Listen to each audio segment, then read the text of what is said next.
Well, England's gain is Germany's loss after the likes of Dembele, Havertz, Werner, Sancho and Hernandez have all left in the last couple of years. What does this mean for the strength of the Bundesliga and specifically any club trying to prize the trophy out of Bayern Munich's hands? We can speak to Benjamin McFadyean, German football writer and Dortmund fan.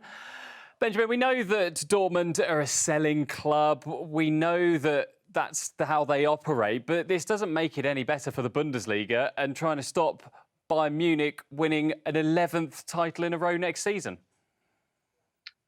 Yeah, that's absolutely right. I mean, the loss of Erling Haaland is a massive one. We haven't had such a reliance on a centre forward since basically going back to 1983 and Manfred Burgsmüller, where we were basically the team consisted of one centre forward who scored all the goals, and he bagged 135 in 242 games.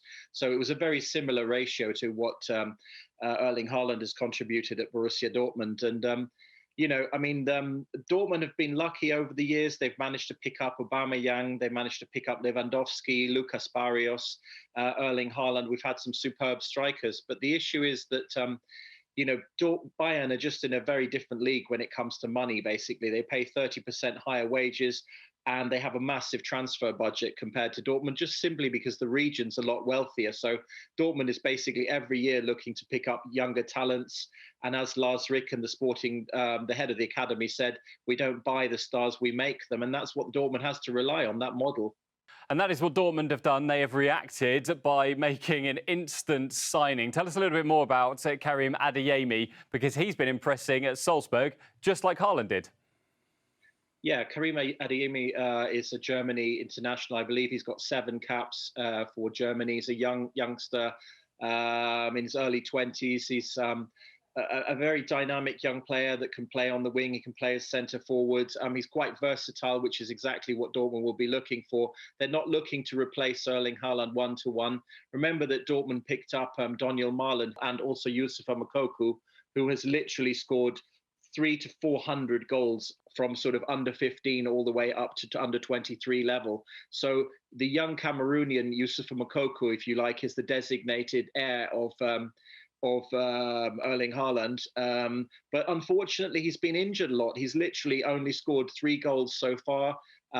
He's only had half a dozen games this season, and they're actually talking about sending him out on loan. So now that they've sold Erling Haaland, a hell of a lot of pressure is going to be on Karim Adeyemi. So we had Jadon Sancho leaving last year, Erling Haaland going this summer. What about the rest of the Dortmund squad? Many people are linking Jude Bellingham with a return back to England. You know, Dortmund are incredible at finding talent, but I predict this summer is going to be absolutely massive in terms of turnover of players.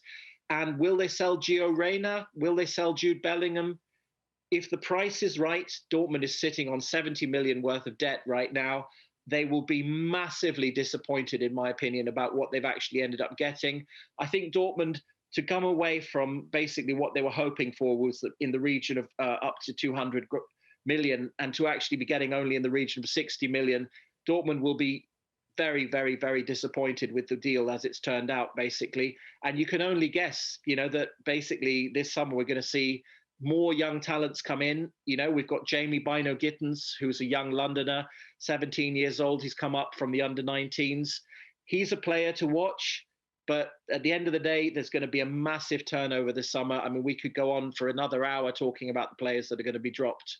I could well see either Gio Reyna, Jude Bellingham or Rafa Guerreiro going, and Dortmund's going to be the poorer for selling them.